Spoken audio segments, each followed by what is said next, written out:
boys and girls, mums and dads, welcome to the South Devon Railway. Now, as you know, of course, I am the Fat Controller, and I look after Thomas and his friends when they visit us here at Buckfastleigh on our Day Out with Thomas weekend.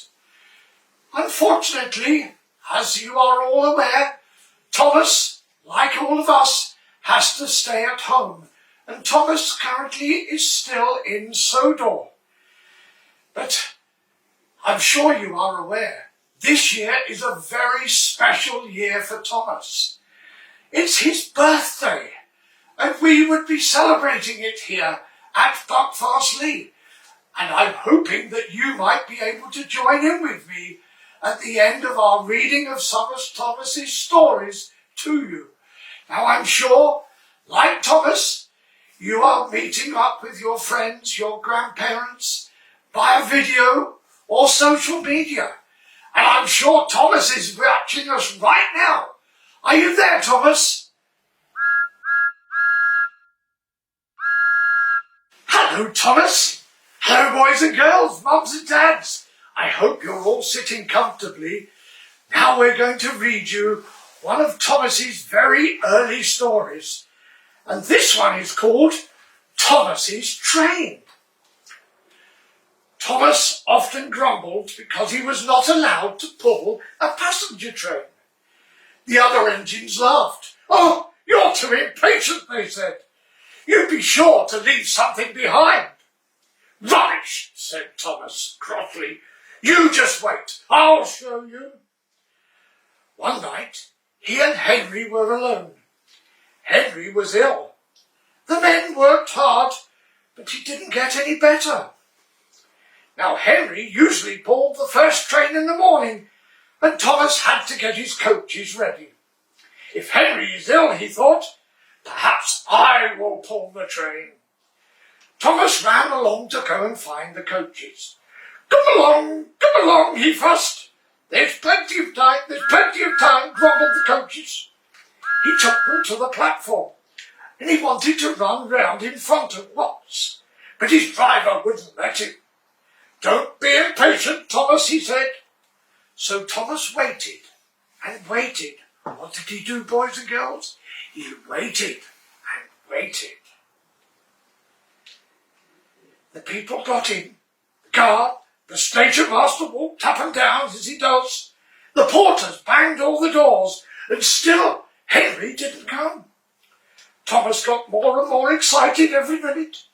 The Fat Controller came out of his office to see what was the matter, and the guard and the station master told him all about Henry.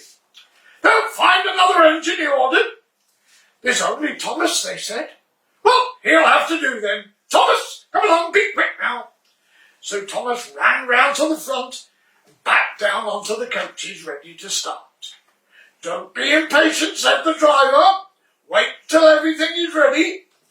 But Thomas was too excited to listen to a word he said. What happened then, no one really knows. Perhaps they forgot to couple Thomas to the train. Perhaps Thomas was too impatient to wait till they were ready. Or perhaps his driver pulled the lever by mistake. Anyhow, Thomas started. People shouted and waved at him, but he didn't stop. "They're waving because I'm such a splendid engine," he thought importantly. "Henry says it's hard to pull trains, but I think it's easy." "Hurry, hurry, hurry," he puffed, pretending to be Gordon. As he passed the first signal box, he saw the men leaning out, waving and shouting. "They're pleased to see me," he thought. "They've never seen me pulling a train before. It's nice of them to wave." And he whistled, "Beep, beep, beep, beep. Thank you," he called, and carried on. But then he came to a signal at danger. "Oh, bother," he thought. "I must stop, and I was going along so nicely too. What a nuisance signals are." And he blew an angry beep, beep on his whistle. One of the signalmen ran up to him. "Hello, Thomas," he said. "What are you doing here?" "I'm pulling a train," said Thomas proudly. "Can't you see?" Where are your coaches then? Thomas looked back. Why, bless me, he said, if we haven't left them behind. Yes, said the signalman. You better go back quickly and fetch them. Poor Thomas was so sad, he nearly cried. Oh, cheer up, said his driver. Let's go back quickly and try again. At the station, all the passengers were talking at once. They were telling the fat controller, the station master and the guard what a railway this is. And when Thomas came back and they saw how sad he was, they couldn't be cross. So they coupled him up to the train, and this time he really pulled it. But for a long time afterwards, the other engines laughed at Thomas and said, Look, there's Thomas, who wanted to pull a train, but forgot about his coaches. Oh, do you remember that story, Thomas? Do you?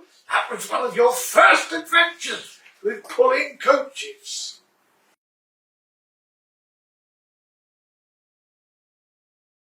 Ah, Thomas, I can see you enjoyed that one, yes.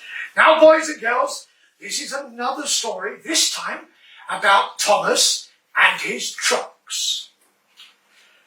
As we know, Thomas used to grumble in the shed at night.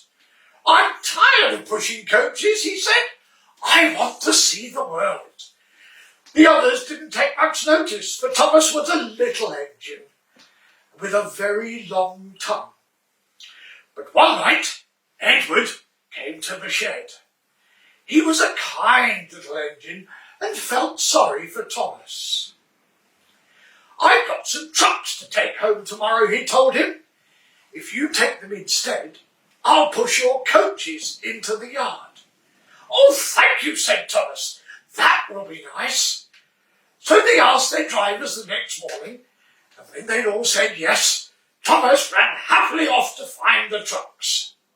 Now, trucks are silly and noisy. They talk a lot and don't attend to what they're doing.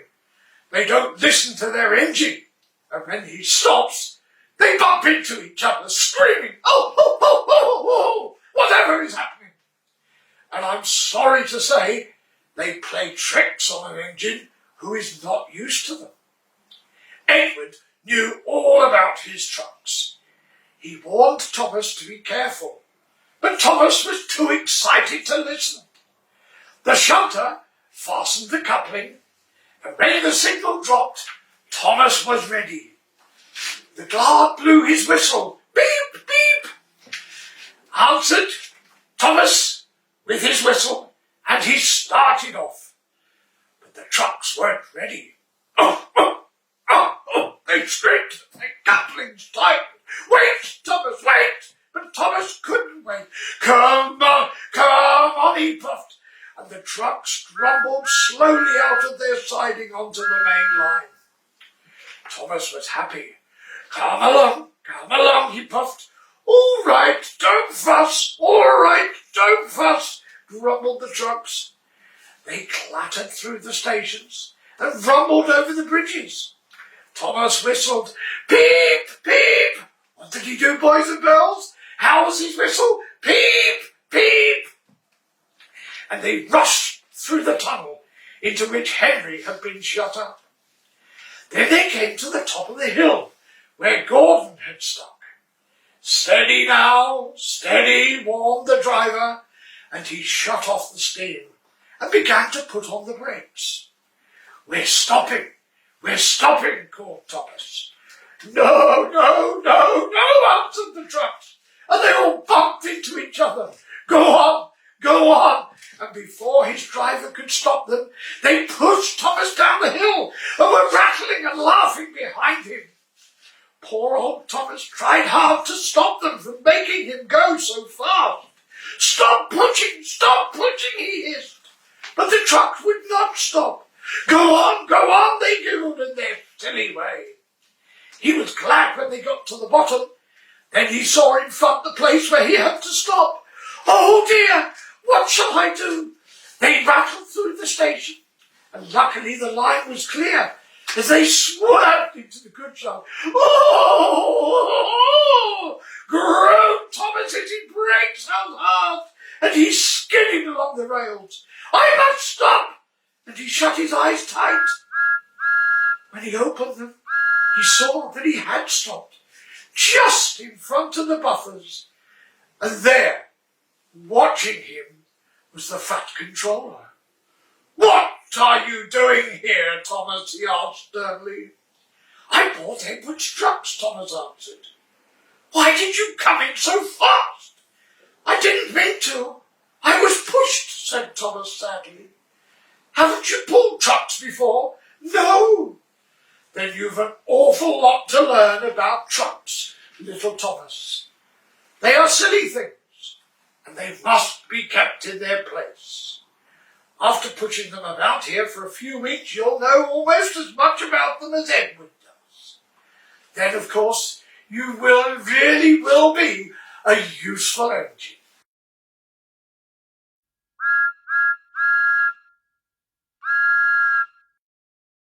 The last story, boys and girls, is called Thomas and the Breakdown Train. Every day the Fat Controller came to the station to catch his train, and he always said, "Hello" to Thomas. There were lots of trucks in the yard. Different ones came in every day, and Thomas had to push and pull them around into their places. He worked very hard, and he knew now that he wasn't so clever as he had thought.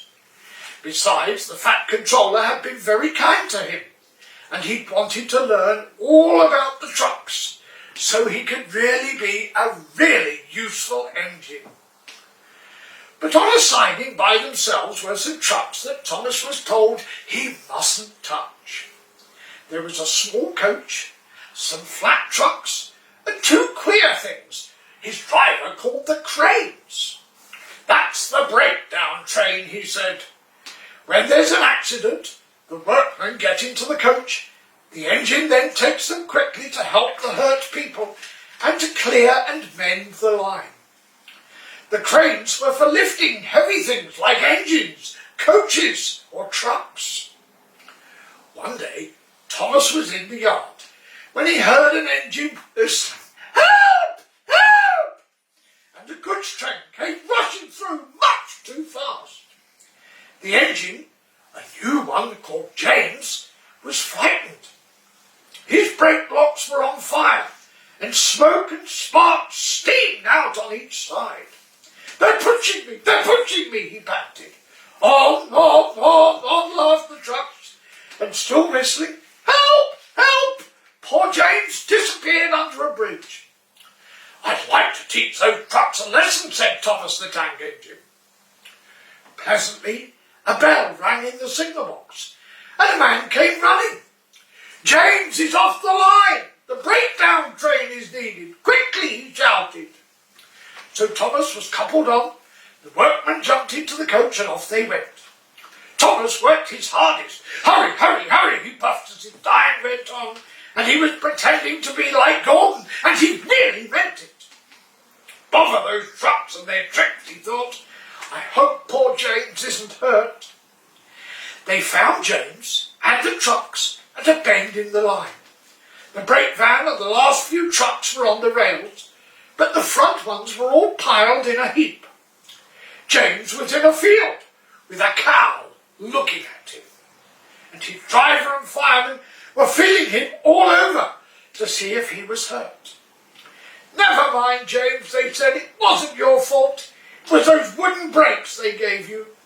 We always said they were no good." Thomas pushed the breakdown train alongside. Then he pulled the unhurt trucks out of the way. "Oh dear, they groaned. "Serves you right, puffed Thomas crossly. When the men put other trucks on the line, he pulled them away too. He was hard at work, puffing backwards and forwards all afternoon. "This'll teach you a lesson. This'll teach you a lesson," he told the trucks, and they answered, "Yes, it will. Yes, it will," in a sad and groany, creaky sort of voice. They left the broken trucks and they mended the line. James was back on the rails. He tried to move, but he couldn't. So Thomas helped him back to the shed. the Fat Controller was waiting anxiously for them. "Well, Thomas," he said, "I've heard all about it, and I'm very pleased with you. You are a really useful engine. James shall have some proper brakes and a new coat of paint, and you will have the branch line all to yourself." "Oh, sir," said Thomas happily. Now Thomas, happy as could be, he had a branch line all to himself, and he puffed proudly backwards and forwards with his two coaches all day long. He's never lonely, because there is always some of the engines to talk to at the junction. Edward and Henry stop quite often and tell him the news. Gordon is always in a hurry, and he doesn't stop. But he never forgets to say "poop poop" to little Thomas, and Thomas always whistles "beep beep" in return. What does he do, boys and girls? Beep beep in return. There we are, boys and girls. That's the last of our stories for today. But of course, as I said earlier, this year is Thomas's birthday. And so what I would like you to do is to join with me in wishing Thomas a very happy birthday.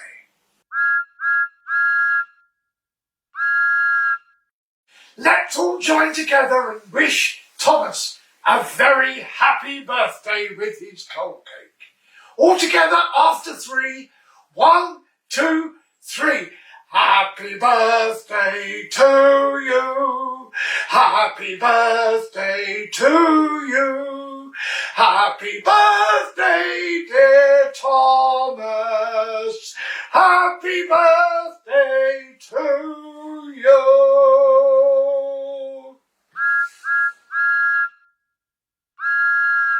Well, boys and girls, that's the end of our story time from here at Buckfastleigh today. We do hope you've all enjoyed it. And of course, in September, we're really hoping that we're going to be able to stage another Day Out with Thomas event, with Thomas here and his friends. And if you want to find out about it, then please keep an eye on the South Devon Railway website, which you can find on www.southdevonrailway.co.uk. There you will find all the information and when the tickets are available to buy to come and see us here at Buckfastleigh in hopefully September.